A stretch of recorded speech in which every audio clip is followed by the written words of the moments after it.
বন্ধুরা নমস্কার। বিষয় এক ইংরাজি শিক্ষকের কথা। বন্ধুরা, আমি আমার ছাত্র জীবনে স্কুলে একজন ইংরাজি শিক্ষককে পেয়েছিলাম খুব সৌভাগ্যক্রমে। আজকে না তার কথা খুব মনে পড়ছে। কেন জানেন? তার একটা কারণ আছে। তার নামটি আগে বলি। মাস্টারমশাইয়ের নাম ছিল কুমুদ ভট্টাচার্য। বন্ধুরা, আজকের দিনে আমি জানি না এরকম শিক্ষক কটা স্কুলে ভাগ্যক্রমে পেয়ে যান।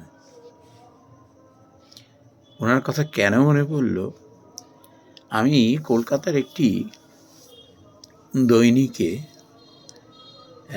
দৈনিকটি আমি অনেকগুলো সংবাদপত্রের মধ্যে সেই দৈনিকটির আমি একটু বিশেষভাবে ভক্ত। তার কারণ হলো সেখানে একটা চিঠিপত্রের কলাম আছে। আমি দেখেছি ওই সংবাদপত্রে যে ধরনের খুব উৎকৃষ্ট মানের যে সম্পাদকীয় প্রবন্ধগুলো বেরায়, তার প্রায় সমানে সমানে চলে সেই চিঠিপত্রের বিভাগটি। এমন বিদগ্ধ পণ্ডিত মানুষ, অভিজ্ঞ মানুষ সমস্ত চিঠি লেখেন, সেখানে মুগ্ধ না হয়ে পারা যায় না। এখন ওই যে চিঠিটি বেরিয়ে আসে যে পত্রলেখকের, তার অন্তরালে কি হয়, ওই চিঠিটি যিনি এডিট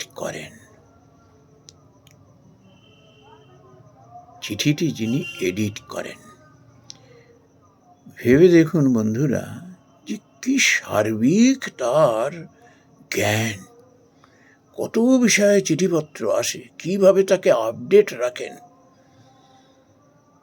কিভাবে প্রায় সমস্ত বিষয়ে তাকে জানতে হয়। তারপরে হলো এডিটিং করবার যে এক্সপার্টাইজ, অভিজ্ঞতা, অসাধারণ অসাধারণ। আমি আনন্দবাজারে এরকম দু একজনকে পেয়েছিলাম। তার মধ্যে একজন অরুণ বাগচি মশাই, একজনকে শঙ্করলাল ভট্টাচার্য, আর একজন নিখিল সরকার। এই কর্চা বিভাগটি তিনি দেখতেন, নিখিল সরকার। তো এই মানুষগুলোর সঙ্গে খুব সৌভাগ্যক্রমে এই আলাপ হয়ে গিয়েছিল তো পত্রিকা অফিসে।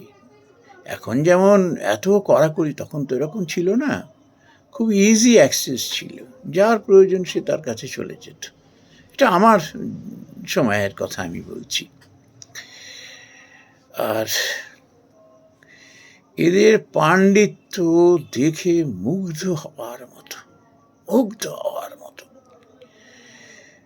তো আমার ওই যে কুমুদ ভট্টাচার্য মাস্টারমশাই ইংরেজি স্কুলে তাকে পেয়েছিলাম, এদের কাজকর্ম দেখে না সেই মাস্টারমশাইয়ের কথা মনে পড়ে যায়।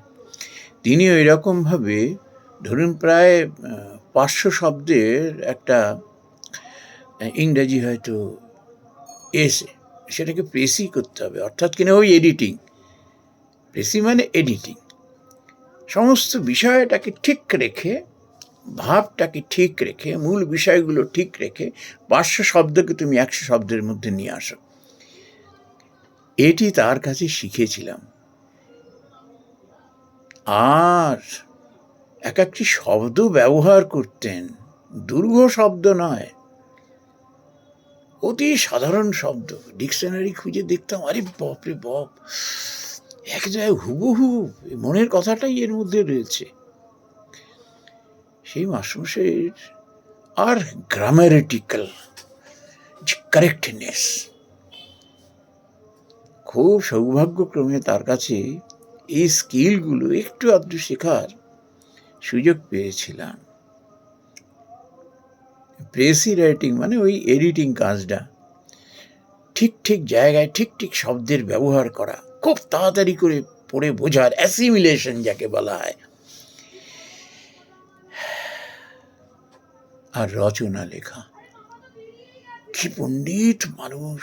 হয়তো ওই সময় তিনি হয়তো গ্র্যাজুয়েট ছিলেন কেবল, ইংরাজিতে হয়তো অনার্স ছিলেন না, কিন্তু তার পাণ্ডিত্য আজ যখন মনে পড়ে না, শ্রদ্ধায় মাথা নত হয়ে যায় তার চরণের উপরে। আজ তিনি এ জগতে নেই।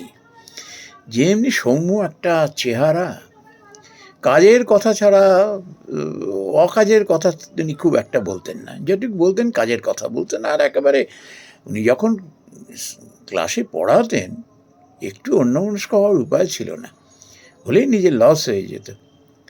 বন্ধুরা, এই ভিডিওটির মাধ্যমে আজ আমি সেই শিক্ষক মশাইকে শ্রদ্ধাঞ্জলি দিলাম। নমস্কার বন্ধুরা।